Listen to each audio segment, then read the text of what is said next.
Due to alpha B blockage, কি লেখছে due to alpha B blockage, খুবই important কিন্তু সেটা হলো তোমার আলফা বি ব্লকেজ এর অর্থাৎ আলফা ব্লকার, তুমি ধরো আলফা ব্লকের সাইড এফেক্ট হিসেবে পোস্টারাল হাইপোটেনশন, অর্থোস্ট্যাটিক হাইপোটেনশন বা ফার্স্ট ডোজ হাইপোটেনশন, তিনটা সেম নাম, সিনোনিম বলতে গেলে।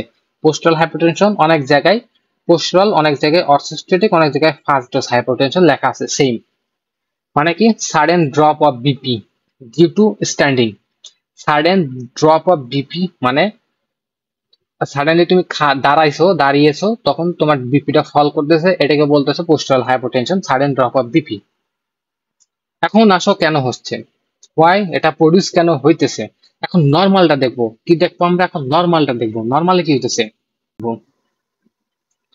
আমরা কি দেখবো, নর্মালি দেখবো। ঠিক আছে, এই ফিগারটাকে বুঝতে পারতেছো, এটা কিন্তু আমি হার্ট বুঝাইতেছি, হার্ট হার্ট বুঝাইতেছি। হার্ট বলতে তোমার তোমার left ventricle, left atrium, right right atrium, right ventricle, আর এটা তোমার পেরিফেরাল সার্কুলেশন, লাংস, এটা তোমার সিএনএস। ঠিক আছে, এখন নর্মালি দেখো কি হইতেছে। এখন সাডেনলি তুমি দাঁড়াইলা, জিনিসটা ভালো করে বোঝার চেষ্টা করো। সাডেনলি তুমি দাঁড়াইলা, দাঁড়ানোর পরে তোমার কি হইতেছে, when normal person suddenly stand up করে না, তখন venous blood pool to the lower part of the body, অর্থাৎ ভেনাস ব্লাড গুলো, এই যে এইখানকার যে ব্লাড গুলা, হ্যাঁ এই ব্লাড গুলো তোমার ভেনাস ব্লাড গুলো তোমার লোয়ার পার্ট, বডি লোয়ার পার্টে চলে যাবে সব, অর্থাৎ লোয়ার পার্টে চলে যাবে। অর্থাৎ তোমার ভেনাস ব্লাড গুলা তোমার সাডেনলি দাঁড়ানোর কারণে লোয়ার পার্ট আছে, ভেনাস ব্লাড গুলা মানে লোয়ার পার্টে আর কি যাবে। অর্থাৎ এখানে মনে করো যে ভেনাস ব্লাড গুলো আছে না, এই ব্লাড গুলো তোমার বডির লোয়ার পার্টে চলে যাবে। যখন বডির লোয়ার পার্টে চলে যাবে, হ্যাঁ লোয়ার পার্টে যাবে, তখন কি হইতেছে, এটা কিন্তু নর্মাল মেকানিজম ঘটতেছে, বুঝো। ঠিক আছে, এই জায়গায় ভেনাস ব্লাড গুলো লোয়ার পার্টে চলে গেল, তখন এই জায়গায় তোমার ভেনাস রিটার্ন কমে যাইতেছে, ভেনাস রিটার্ন কমে যাইতেছে। ভেনাস রিটার্ন কমলে পরে তোমার এখান থেকে আমরা তো জানি যে মানে এই জায়গায় তো নর্মালি ব্লাড গুলো আছে, যখন এখান এখান থেকে এই ব্লাড গুলা লোয়ার পার্টে চলে যাইতেছে, তো ব্লাডের তোমার ভেনাস রিটার্ন কমে যাইতেছে। তো ভেনাস রিটার্ন কমলে পরে তোমার ফিলিং কমে যাইতেছে, কি কমে যাইতেছে, কার্ডিয়াক ফিলিং, অর্থাৎ ইডিভি কমে যাইতেছে। ইডিভি অর্থাৎ তোমার যে ইডিভি তো আমরা পড়ছি না, ইনডায়াস্টলিক ভলিউম, ইডিভি কমে যাইতেছে। যখন ইডিভি কমে যাইতেছে, ইডিভি যখন কমে যাইতেছে, কমে গেলে কি হইতেছে, তোমার এই জায়গায় তোমার স্টক ভলিউম কমে যাইতেছে, স্টক ভলিউম কমে যাইতেছে, এসভি বা কার্ডিয়াক আউটপুট কমে যাইতেছে। কার্ডিয়াক আউটপুট যখন কমে যাইতেছে, তোমার বিপি ফল, অর্থাৎ তোমার বিপিটা ফল করতেছে, কারণ এই জায়গায় তোমার প্রেশার কম ক্রিয়েট হইতেছে। আমরা তো এটা পড়ছি না এর আগে, সিস্টোলিক ডায়াস্টোলিক বিপি তো ভিডিওতে দেখাইছিলাম। তো ওটা কিসের উপর ডিপেন্ড করতেছে, ওটা তো কার্ডিয়াক আউটপুট স্ট্রোক ভলিউমের উপর, সিস্টোলিক প্রেশারটা কার্ডিয়াক আউটপুট এবং স্ট্রোক ভলিউমের উপর ডিপেন্ড করতেছে না, ওটা তো আমরা ভিডিওতে আগের ভিডিওতে কিন্তু আমরা বলছি। তো এই ক্ষেত্রে তো মানে stroke volume plus cardiac output কমে গেছে, কমে যাওয়ার কারণে তোমার সিস্টোলিক বিপিটা কমে গেছে, সিস্টোলিক বিপিটা কমে গেছে। এটা কিন্তু নর্মালি হইতেছে, যখন সিস্টোলিক বিপিটা কমে যাচ্ছে তখন তোমার মানে এক কথায় বিপিটা কমে যাইতেছে, তখন তোমার এই জায়গায় বেয়ার রিসেপ্টর আছে, আমরা জানি যে আর্টারি গুলোতে বেয়ার রিসেপ্টর আছে। তো বেয়ার রিসেপ্টর সেন্স চলে গেছে, যে বিপি বিপি কমে গেছে, বেয়ার রিসেপ্টর সেন্স চলে গেছে। ঠিক আছে, সেন্স গেছে, সাথে সাথে তোমার সেন্স চলে গেছে মেডুলা এরিয়াতে, অর্থাৎ তোমার ভেসোমিটার সেন্টারের সেন্স চলে গেছে, ভেসোমিটার সেন্টার সেন্স চলে গেছে। সাথে সাথে সিম্প্যাথেটিক স্টিমুলেশন হইতেছে, সিম্প্যাথেটিক স্টিমুলেশন নরএপিনেফ্রিন রিলিজ করতেছে, নরএপিনেফ্রিন যার কাজ করতেছে তোমার এখানে যে এই মানে কি এই আছে কি বলবো, ভেন আছে, ভেন আছে তোমার ভেন আছে, যে স্মুথ মাসেল গুলো আছে, এই স্মুথ মাসেলে কাজ করতেছে। স্মুথ মাসেল কি করতেছে, স্মুথ মাসেল কনস্ট্রিকশন করতেছে, কি করতেছে, কনস্টিটিউট হয়ে যাইতেছে। যখন স্মুথ মাসেল কনস্টিটিউট হয়ে যাইতেছে, এখানে যখন স্মুথ মাসেলটা কনস্ট্রিকশন হয়ে যাইতেছে, অর্থাৎ আমরা তো জানি এই জায়গায় স্মুথ মাসেল গুলো আছে এবং এই স্মুথ মাসেল গুলো আলফা 1 রিসেপ্টর আছে। তো নরএপিনেফ্রিন রিলিজ হইতেছে, নরএপিনেফ্রিন রিলিজ হইতেছে, নরএপিনেফ্রিন রিলিজ হয়ে যায় এই স্মুথ মাসেলের যে আলফা 1 রিসেপ্টর আছে, রিসেপ্টরকে স্টিমুলেট করতেছে। যখন এই smooth muscle alpha 1 receptor stimulate হইতেছে, জিনিসটা মানে যে ভেনাস আছে, ভেনো কনস্ট্রিকশন প্রডিউস করতেছে, কি করতেছে, ভেনাস ডাইলেশন থেকে ভেনো কনস্ট্রিকশন প্রডিউস করতেছে। ভেনো কনস্ট্রিকশন যখন প্রডিউস করতেছে, তখন তোমার এই ভেনাস রিটার্ন বাইরে যেতেছে, ভি আর বাইরে যাচ্ছে, ভেনাস রিটার্ন বাইরে গেলে এই সাইডে ইডিভি বাইরে যেতেছে, ইন্ডাস্ট্রিয়াল ভলিউম বাইরে যেতেছে। ঠিক আছে, ইন্ডাস্ট্রিয়াল ভলিউম বাইরে গেলে পরে তোমার এই জায়গা থেকে স্টক ভলিউম বাড়তেছে এবং কার্ডিয়াক আউটপুট বাড়তেছে। যখন বাইরে যেতেছে, বিপি নর্মাল আসতেছে, বিপিটা নর্মাল আসতেছে।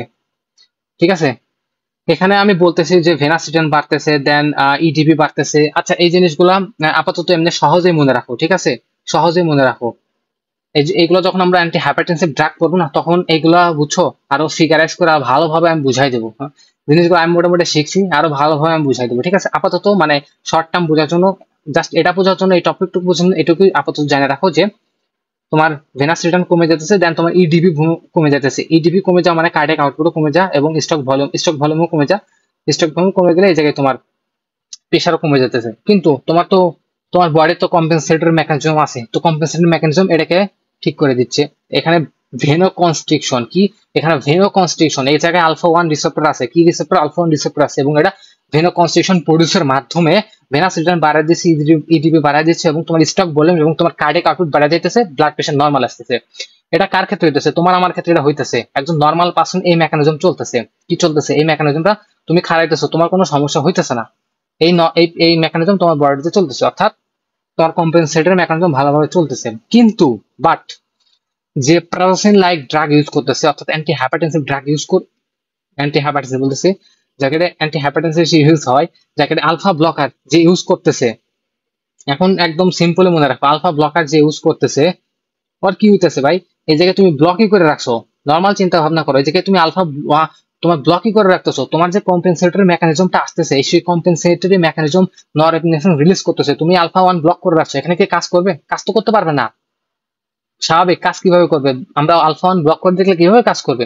তো তার ক্ষেত্রে যে ড্রাগ ইউজ করতেছে, তার ক্ষেত্রে তোমার পোস্টাল হাইপারটেনশন প্রডিউস হইতেছে, তার ক্ষেত্রে পোস্টাল হাইপারটেনশনটা প্রডিউস হইতেছে। ঠিক আছে, মেকানিজম সব সেম, বাট এখানে আলফা ওয়ান ব্লক রাখছি, এই আলফা ওয়ান এই কাজ করতে পারতেছে না, পোস্টাল হাইপারটেনশন প্রডিউস হয়ে যাচ্ছে।